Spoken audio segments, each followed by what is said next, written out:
গঙ্গা পুজোর দিন দুর্ঘটনা এড়াতে নবদ্বীপের বিভিন্ন ঘাটে বাঁশের ব্যারিকেড দিয়ে দিল পৌরসভা।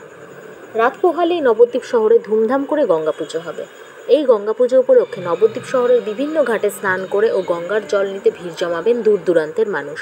তাই দুর্ঘটনা এড়াতে বড়ালঘাট, রানীরঘাট, পোড়াঘাট সহ নবদ্বীপ শহরের বিভিন্ন ঘাটে বাঁশ বেঁধে ব্যারিকেড করে দিয়েছে নবদ্বীপ পৌরসভা। নবদ্বীপে বিভিন্ন উৎসবকে কেন্দ্র করে নবদ্বীপের গঙ্গায় প্রচুর পুণ্যার্থীরা আসে। অনেকে সাঁতার না কাটতে পারলেও নেমে পড়েন জলে, তাই তার ফলে প্রায়ই ঘটে দুর্ঘটনা।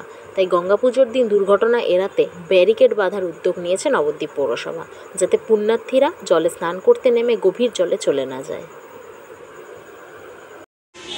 এই যে গঙ্গার ঘাটে ব্যারিকেড করে দিয়েছে, কিভাবে দেখছেন?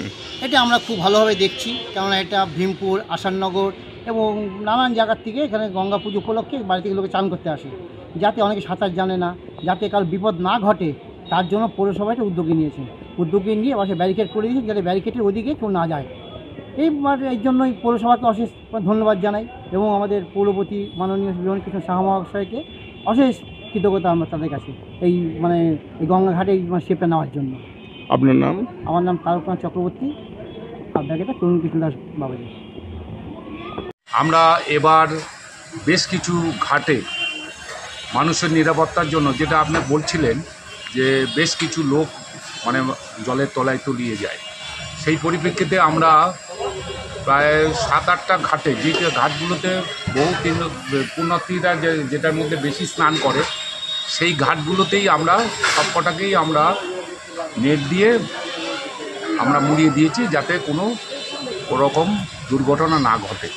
সেই পরিপ্রেক্ষিতে আমরা শুধু এটা নয়, সেই সঙ্গে আমরা বেশ কিছু ঘাটে আমরা সিভিক রাখবো এবং আমরা তো থাকি। আরেকটা যেটা বিশেষ করে যেটা রানীর ঘাটে যেটা হয়, সেটা একটু লোক বেশি হয়, কেননা ওইখানটাই মেলাটা হয়, বহু লোক আসে এবং মেলার মতন হয়, এবং সেই পরিপ্রেক্ষিতে আমরা ওই রানীর ঘাটটাকে একটু বেশি রকম সতর্কভাবে থাকতে চাইছি, কেননা ওইখানটাই আমাদের যত উৎসবগুলো হয় নবদ্বীপে, বেশি সংখ্যক লোকই পুণ্যার্থী ওই ঘাটেই স্নান করে। তা রাত পোহালে যেরকম গঙ্গা পুজো, আমাদেরও সতর্ক থাকছি আমরা সবসময়, সেইভাবে প্রশাসনও থাকবে। আমরা পৌরসভা থেকেও আমাদের একটা নজরদারি টিম থাকবে।